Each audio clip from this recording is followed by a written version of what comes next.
ኦሪት ዘፍጥረት ምዕራፍ 18 በቀትርም ጊዜ እርሱ በድንኳኑ ደጃፍ ተቀምጦ ሳለ እግዚአብሔር በመምሬ የአድባር ዛፍ ተገለጠለት።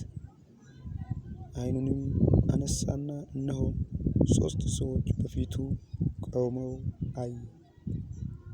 ባያቸውም ጊዜ ሊቀበላቸው ከድንኳኑ ደጃፍ ተነስቶ ሮጠ፣ ወደ ምድርም ሰገደ፣ እንዲህም አለ፣ አቤቱ በፊትህ ሞገስ አግኝቼ እንደሆነ ባሪያዬን አትለፈኝ ብዬ እለምናለሁ። ጥቂት ውኃ ይምጣላችሁ፣ እግራችሁንም ታጠቡ፣ ከዚህችም ዛፍ በታች ዕረፉ። ቁራሽ እንጀራም ላምጣላችሁ፣ ልባችሁንም ደግፉ፣ ከዚያም በኋላ ትሄዳላችሁ። ስለዚህ ወደ ባሪያችሁ መጥታችኋልና እነርሱም እንዳልህ አድርግ አሉት። አብርሃምም ወደ ድንኳኑ ወደ ሣራ ዘንድ ፈጥኖ ገባና 3 መስፈሪያ የተሰለቀ ዱቄት ፈጥነሽ አዘጋጂ፣ ለውሺው፣ እንጎቻም አድርጊ አላት። አብርሃምም ወደ ላሞቹ ሮጠ፣ እጅግም የሰባ ታናሽ ጥጃ ያዘና ለብላቴናው ሰጠው። ያዘጋጅም ዘንድ ተቻኰለ።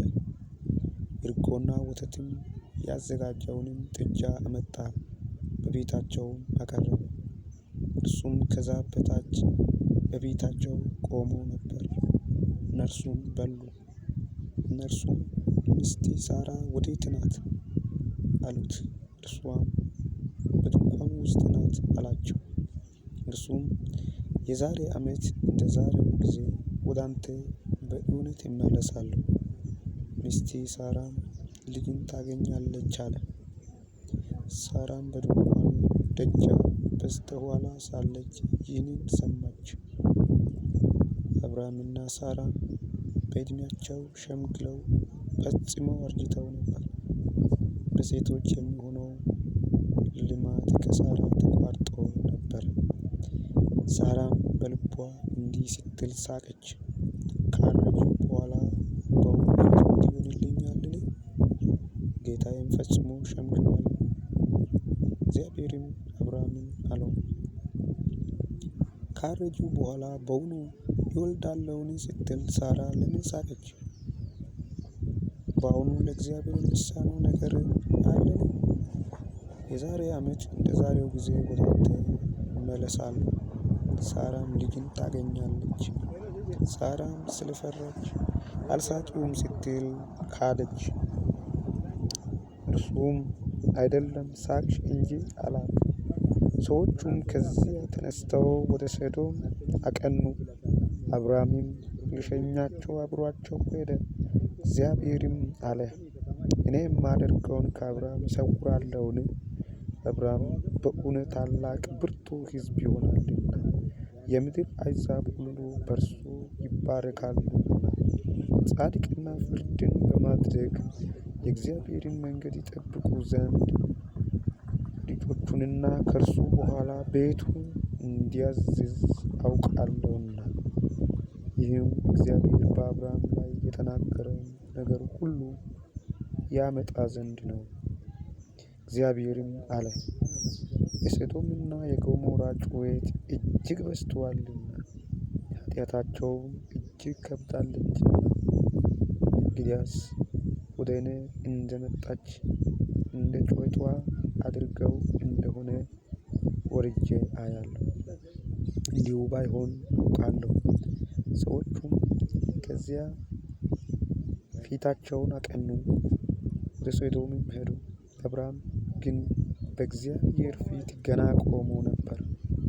አብርሃምም ቀረበ አለም፣ በውኑ ጻድቁን ከኃጢአተኛ ጋር ታጠፋለህን? 50 ጻድቃን በከተማይቱ ውስጥ ቢገኙ በውኑ ሁሉን ታጠፋለህን? ከተማይቱንስ በእርሷ ስለሚገኙ 50 ጻድቃን አትምርምን? ይህ ካንተ ይራቅ። ጻድቁን ከኃጢአተኛ ጋር ትገድል ዘንድ ጻድቁንም ኃጢአተኛ ይሆን ዘንድ እንደዚህ ያለውን አድራጎት ካንተ ይራቅ።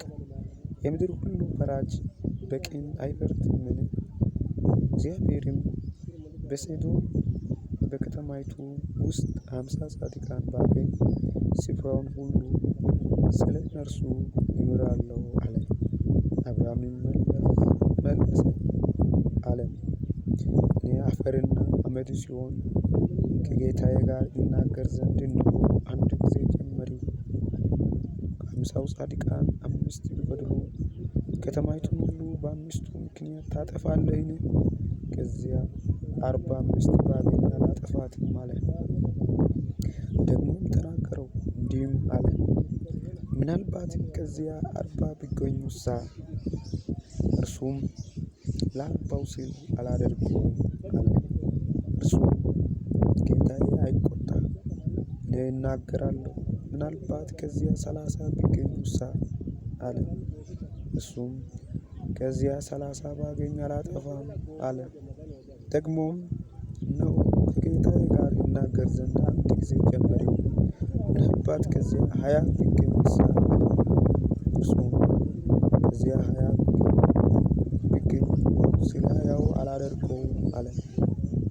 እርሱም እኔ ደግሞ አንድ ጊዜ ብቻ ብናገር ጌታዬ አይቆጣም፣ ምናልባት ከዚያ 10 ቢገኙሳ? አለ። እርሱም ስለ 10ሩ አላጠፋትም።